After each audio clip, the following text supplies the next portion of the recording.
You're listening to Permission to Shine, the podcast. Stories of overcoming obstacles and finding self-empowerment with Sharice Bisram, Inner Power Activation Leader.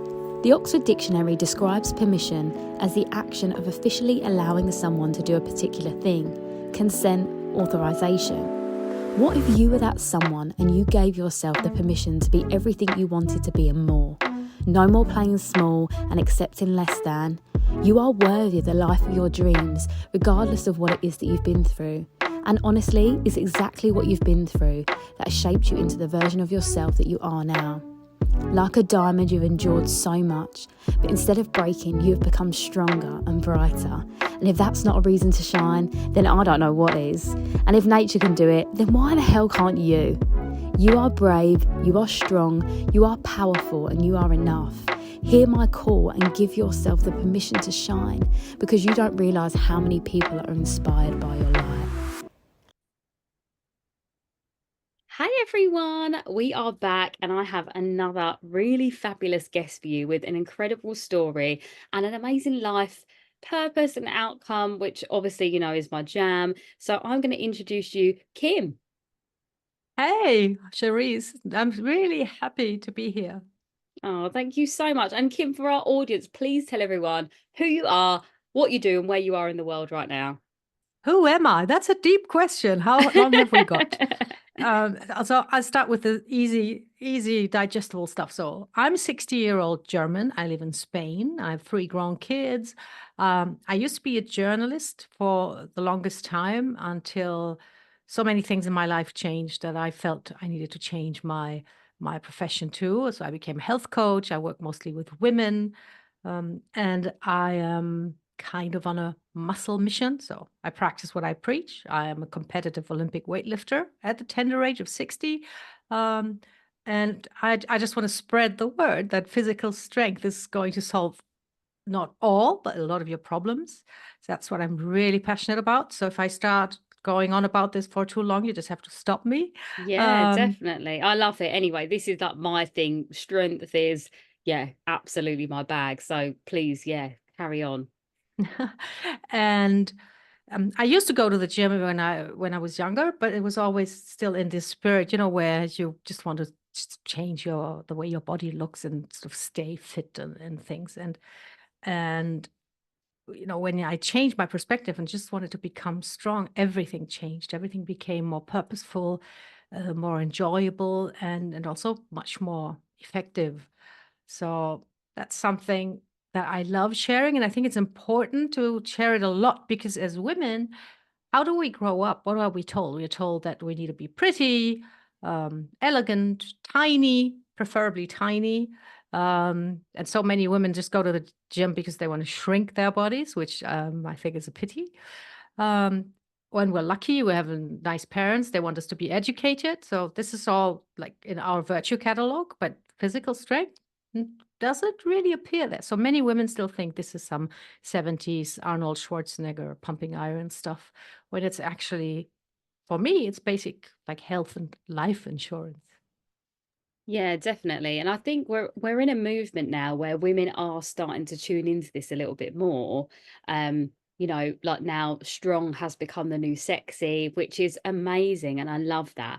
My worry is that it could be a fad. That's my one concern. However, the fact that we are on a body positivity movement in general where, it's a bit more like as long as you're like looking after yourself, it actually doesn't matter what size body you are.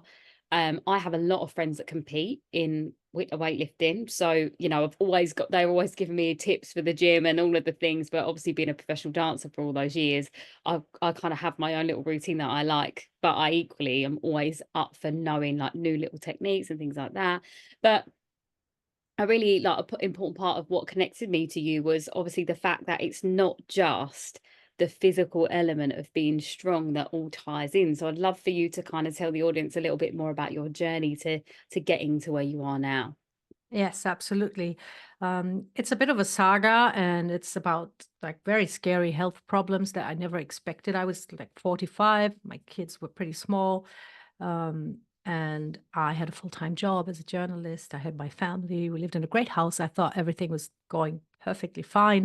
And then one day I picked my kids up from school and I was seeing double, like literally. I was driving the car and I was seeing double, and I thought, oh my God, what's going on? And you can't deny your way out of that one. You have a little bit of back pain, or your knees creak a little bit, and you say, oh, that's got to go away. But seeing double, you have to do something. So went to the doctors, was sent to hospital, spent 6 weeks in hospital. They knew it was some kind of autoimmune thing, but they really couldn't put a name on it because my symptoms were all over the place. After 3 weeks, I was completely paralyzed from the hip downwards. I couldn't wiggle a toe. And this experience has really marked me. I don't want to say traumatized, because I think it sort of it didn't change my brain like in the long term, but it changed my perspective. So I think it marked me, it changed me. I realized how unimportant so much stuff is that we can get crazy about when we don't have any serious challenges, what I call serious challenges about our health. So in that way, I'm actually grateful for that experience because it taught me to appreciate stuff. And I would be complaining about chores, for example. The kids were small. I was working full time. Then in the evening, you have to make dinner, you have to look over their homework and things like that. So when I was paralyzed, I thought, oh, wouldn't it be lovely to be able to do the dishes now? It changes your outlook. So I came home just before Christmas. I was in a wheelchair, had to learn how to walk again. It turned out to be a one-off autoimmune condition. That's called a Guillain-Barré syndrome. And after a year, I was given a clean bill of health, and I was, so happy because I had been through this thing, but it was over, officially over. And then a year later, again, I felt my left hand going numb, and I knew something was wrong. More exams, more checkups, and I had 2 of those relapses, and I was told I had MS, multiple sclerosis, and I needed lifelong treatment. And I found that was a bit of a low blow, because I had this first thing where I thought, come on, this was like horrible to be. I was out of the equation when I was in hospital from one day to the next. Very important lesson, especially for those women who think that, they carry the world on their shoulders. And they think if they are not there, nothing will work. Well, I wasn't there, and I came home for Christmas, and there was a tree and there were presents, and I hadn't done any of it. So the world kept on turning. Very important lesson. But then I had gotten over it, and I thought, wow, now I appreciate life, and I know, how to be grateful after this experience. And then the next blow, like cutting really my legs out from under me this time, figuratively. And those were dark, dark days for me because you feel disappointed. With MS, you have no idea where you're going. You can be wheelchair bound very soon. Some doctors had the kindness to tell me that I might go blind. And said, yes, thank you very much for this outlook. So you don't know. You don't know. And all I knew how to do was actually focus on the moment and think, if I look too far ahead into the future, I'm going to scare myself to death. I'm going to be so afraid. And there's nothing I can do about that. Why not focus on today? Spend time with my kids, whatever I can do, and enjoy that. And I got into meditation, mindfulness, really very helpful with these things. And when the doctor told me I needed lifelong treatment, I fought with him for an hour because I didn't want that. And I think that goes back to the hospital experience where I had lost all power. Like, if you can't even walk to the toilet, you are totally powerless.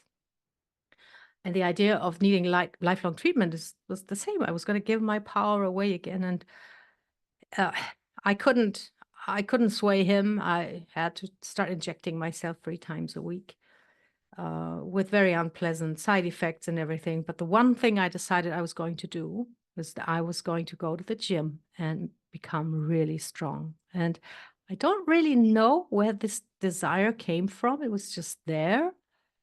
And I didn't want to go to look a certain way. I didn't want to go to dabble with pink dumbbells. I really wanted to go there and lift heavy and become strong. I think I felt that wanted my power back, and the most tangible way of that would be to be physically strong.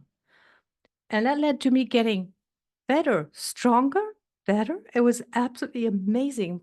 My neurological checkups lasted like 2 minutes because I was doing so well. And the main part about this is, and I think this played a role also in my recovery because I ended up not needing any treatment anymore. I think it has an amazing effect on your mental health. It makes you feel so good about yourself, so confident, so strong. The way you carry yourself, everything. And it's an effect that comes pretty quickly. So you don't have to train for years. I mean, there's lots of skills that you have to practice for years, and you, as a dancer, you know that. But this mental health effect of strength training, you can have that within 2 weeks. You feel different. And after, I think, 3 years of treatment, I was told that I could stop that. So I had another second shot at life. And that was also when I thought, maybe I'm onto something here. And I felt the need not only to be strong and powerful, but also to share this message. So I became a health coach for women, and now I'm spreading the word that becoming physically strong will improve your quality of life and your health. Yeah, I love that so much. Thank you so much for sharing your story. And I think it's so amazing when we hear, especially in like a really physical way through your story of how, you know, physical well-being affects mental well-being. And it's something that I speak about a lot because obviously I know the effects on myself and the difference it makes. And that's part of, you know, the work that I do with my clients is how we can combine physical health with our mental well-being, because it is all connected. And there's so many key things that you said there. And I think really and truly resilience is obviously one of the main focuses. And I think that for you, in hearing your story, that every time you had a setback, you didn't let the knock consume you. I mean, obviously there would have been times where it was dark and you did, but in general, you were like, okay, what can I do right now? And like you said, you focus on the present moment. And the moment you were able to, you were like, right, I'm gonna build, I'm gonna keep moving forward. And probably maybe that was day by day, but equally that bounce back energy is what's kind of got you forward in all different ways, right? Because even the idea of building strength alone could be overwhelming to you at a point where you were paralyzed in your life. So that would have been like a very long way away. Like you said, if you thought too much about the future, it would have literally broken you down. So I just love the way that you've just really cultivated the moment, but equally had a focus of, this is where I want to go. And your mind's resilience to get you there, but equally your body responding to that. So when it came to going to the gym, your body was like, oh, we're going to do this thing. And then they were feeding each other this beautiful message of like, we're going to do this. And I feel better for doing this. So I'm going to keep doing this. And that really feels like a beautiful song that your soul was singing through your body. And yeah, it's just wonderful to have you as an example of what that actually looks like in physical form, like the manifestation of your mind and your body working together to create not only like healing and health, but also like strength, you know? Yeah, it's something that sometimes we struggle a little bit to grasp that concept. But you know, mind and matter, it's a two-way street. So some people think you really need to have the mindset in place and then you can do anything. But you can actually also influence and improve the way your mind works with physical actions. It really goes both ways. And for some people, that might seem hard to believe, especially if you're like physically in a situation where you think, I can't do anything. And that happens a lot to the ladies I work with. They think that they're too old, it's too late, they can't move anymore. And we just find the thing that they can do right now and then working the body actually will improve the mind. And then it becomes what you just described, this virtuous cycle. And many of us are caught in a vicious cycle where we feel low, we feel fearful, we think it's too late, so we don't do anything. And because we don't do anything, we get worse. And I always think of it like getting a foot in the door of that vicious cycle. And that could be just something as tiny as, going for a walk, but doing something to turn it around and make it into a virtuous cycle. And yes, you can. I learned this from, actually, you're a performer, so you might know this. I learned this from singers who said when they had like stage fright, they would just stand, focus, and smile, because the physical act of smiling would tell their body and their nervous system that there was no danger and everything must be, if you're smiling, it must be fine. So you can, with these small physical actions, you can actually influence your nervous system, your mindset. And I think that's an incredible lever that we can pull for our well-being. Yeah, absolutely that. And I actually teach my clients that in their reprogramming as well. So, like when they have limiting beliefs around things, I give them an action to do.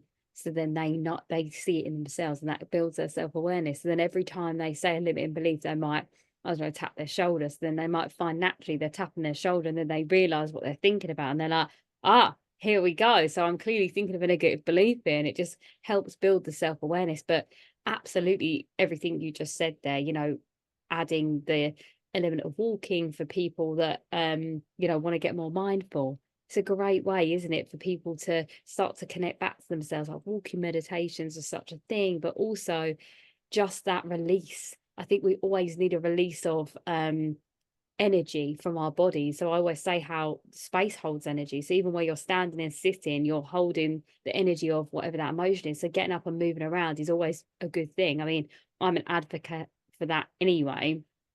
And I believe that, the bigger the emotion that you're carrying, the burden, the most vigorous exercise you can do. So if you're feeling really overwhelmed that day, you just need to just release it out of you, go and sweat it out, like run, do spin or ride a bike, like get your adrenaline pumping to release it out. But equally, I tie that in with a mindset as well after that. And it's like, write down how you feel, speak it out, everything is tied in together 100%. So I love that. Yeah, that's all part of this story for you. I guess obviously, you've had some real key moments there in your life where you've overcome, but what would you say the real moment was where you gave yourself that permission to like really shine and come out of yourself and make this your story? I think it was about a year or two ago when I started sharing that story, because it seems crazy to me right now what was going on with me. For me, this was just my life. And I really went from a wheelchair to a weightlifting podium, and I had never taken the time to look back and realize how far I had come. And actually, and that's got something to do also with my upbringing. I didn't think it was like okay to share a story of illness or disease, And I don't have any photograph of me in a wheelchair, because my husband would say, no, we don't want that. How horrible. And when I realized that this part of my life that I thought was sort of dark and terrifying and imperfect in a way, that, like the two-way communication, it's also my strength. It's what has made me. It has forged me. And when I realized that it was not only totally okay to share that story, but that was important to share that story, because it could give other women hope and perspective and just inspire them, and also, make me more complete as a person, how I show up. How can you know me if I don't tell you this part of my life? But I really had to give myself permission at some point because didn't came naturally to me. It really was something that I thought, oh yeah, okay, illness. We don't want to talk about illness, and I didn't even realize that I had an incredible journey, and the minute that sort of dawned on me, and I started sharing that story, it was liberating, really. Yeah. Oh, I love that so much. And it really is that, isn't it? Because I think there's two sides to that not sharing. I think one side works as in you don't want to manifest more of it. So I get why people don't want to share that, situation. But a lot of it is the shame, isn't it? Around, oh, like these things happen. It's not the greatest thing. And I think even down to like people sharing their feelings, they're so worried that people are going to shame them or judge them for it that they don't share it. But as humans, I fully believe, and I think it's proven now from the work that I do, that people want to hear what you've been through, the hard stuff, because that's where they relate to you. That's the humanness part. We're all trying to project this image of, like we said, perfection or beauty or whatever it is, the outside world. But the moment we lift that veil and we show who we truly are, that's when people really, really connect. And that's because they can see that you're a real human. And I think that we're all searching for that now, especially I talk a lot about astrology, and currently we're going through a shift and we're going into the age of Aquarius, and Aquarius is the rule breaker. So instead of it being regimented like Capricorn and like status quo, that's all crumbling down now, and people are looking for authenticity. So I'm really glad that you did give yourself that permission to shine and be honest and vulnerable with who you are and how you got here, because it's really an incredible story that you've overcome so many health issues and now you're like thriving. That is just such a beautiful, not only a story of like resilience and the fact that you've overcome, but the fact that anyone that is in a situation where they feel helpless, like there is a way out, and actually your mind can absolutely achieve what it can conceive. So I think that, yeah, it's really wonderful that you're doing this right now. But I did want to ask, obviously on that, are there any parts of you that are still maybe suffering from, like, I don't know, whether it be maybe imposter syndrome or like something in your life that's you feel like you're having to keep working through? Absolutely. And it's something that comes up and very regularly in my weightlifting, which is crazy. But sometimes, um, because these are very high intensity situations when you compete in weightlifting, you have like 30 seconds or 60 seconds to make a lift, and then you have to be focused, you have to believe in yourself, you have to do all these things. And sometimes I struggle with that, and um, I think that there's still some kind of belief in me where I feel that I don't deserve this. I don't deserve to win, or I don't deserve, to be that super happy, healthy person. And you know how this is. It's not a thought that, it's not the sentence, I don't deserve this, that I'm thinking, but I can feel that I'm holding back with stuff. Um, and I think there's like a background feeling that I feel that I have been so lucky. I got out of this thing. I have 3 wonderful kids. I live in a safe place. I have so many blessings that, is it right to sort of go for more, go for something else, keep striving for something?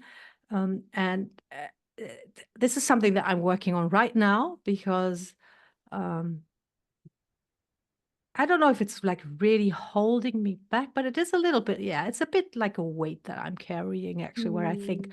come on, Kim, you've all this, you have all this luck, all these blessings, everything.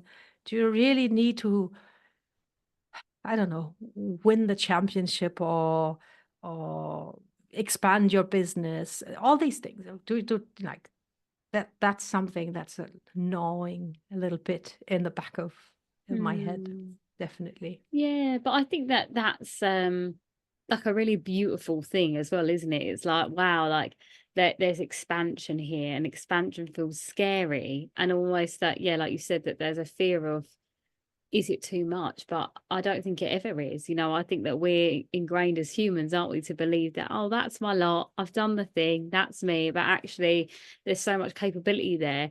But equally, I think on the flip side, that does keep us humble. But it's when we don't act upon expanding that it makes it a detriment, right? So I think that you're in a nice space where you can navigate that in a really beautiful way. So yeah, thank you for sharing that, because I absolutely resonate with that too. And that's something I've had to work through myself, is that, you know, that expansion piece on, okay, well, what's next? How can I keep growing? And, you know, do I have the capacity to hold it, and all of these things? And I think, yeah, I think when you're, especially high achievers, like I guess from your career and everything like that, I get the opinion that you are a high achieving person. So it is that, isn't it? It's like, oh gosh, like, can I keep going? But I think the world's our oyster, isn't it? And we can keep striving it as much as we feel in alignment with it. So yeah, really, really beautiful that you shared that. So if someone was to like just look you up and yeah, Google you, what are your services that you offer? How can people work with you? Yeah, so I help women, you know, from their 40s onwards, who struggle with all kinds of problems, and it could be just physical, feeling tired or heavy, but it's also a lot of times this feeling like my body doesn't work the way it used to, and if I tried all those diets and they used to work and now they don't, and so I help those women sort of start training, working out in the safety and comfort of their homes, because so many women that age don't want to go to the gym, and I totally understand. So I developed this method where you can get in shape by doing stuff in your home, and it takes you 15 minutes a day. And I think that's really important because it lowers resistance from the outside.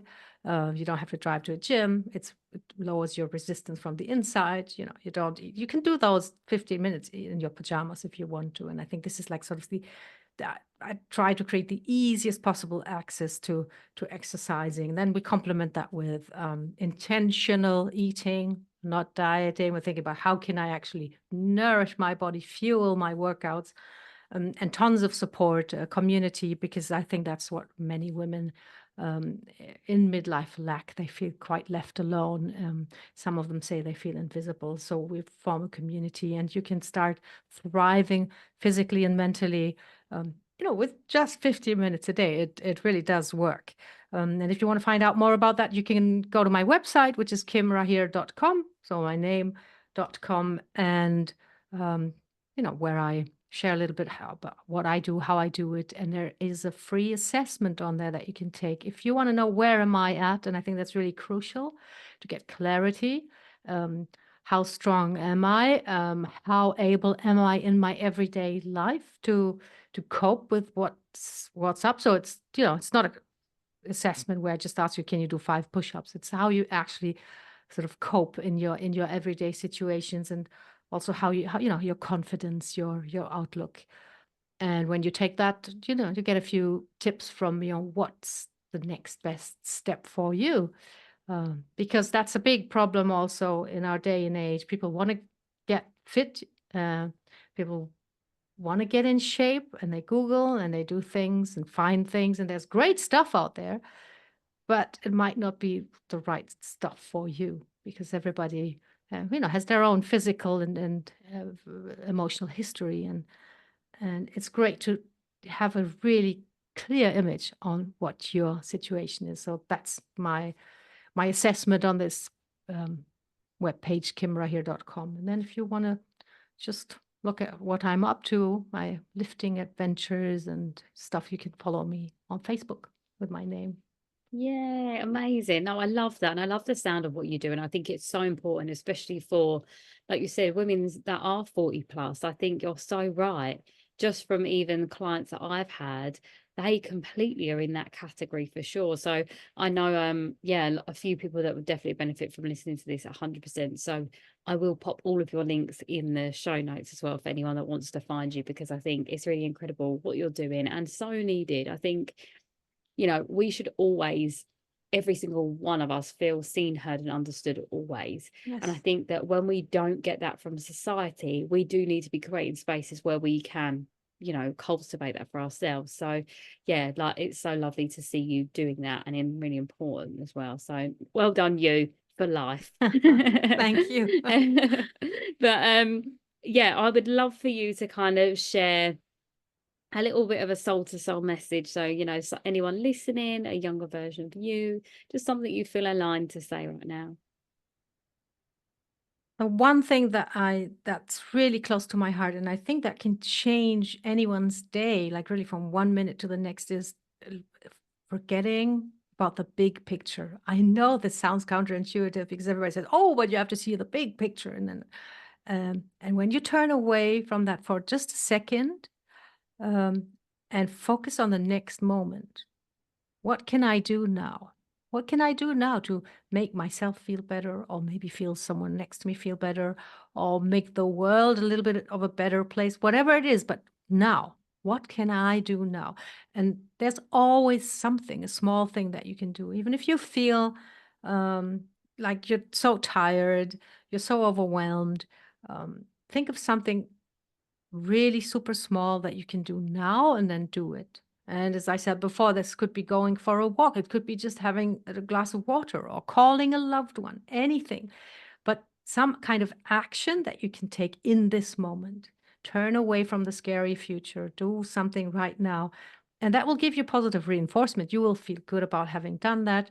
And you can start maybe a virtuous cycle of doing a little bit more because you feel empowered, or you feel rewarded for what you did. But if you like really feel overwhelmed and tired and maybe a bit scared with the world as it's going right now, think about this. What's a small thing that I can do right now, and then do it? No, thank you. It's so true. And I think you're so right. We get so caught up in the big dream and the goal, and we're like constantly striving, that actually we take our hands away from that steering wheel, holding on so tight, and we just enjoy the view for a moment. The next thing comes, doesn't it? It's like one step at a time. So yeah, so beautiful. Thank you so much, Kim, for joining me and for sharing your wonderful story of resilience and overcoming, because I think, yeah, I mean, it's incredible what our mind and bodies can achieve, and what you've been able to do in your life. So yeah, thank you so much. And as I said, I'll pop your details in the show notes for anyone to find you. But thank you so much for joining me. Thank you for having me. If this episode resonated with you, please do like, follow, and share with someone that you know would benefit.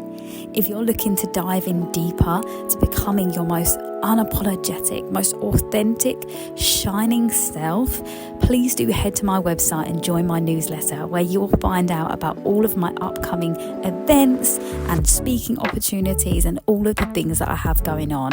And also, if you would like to work with me, please do drop me a DM on any of my socials or through my website. Love and light.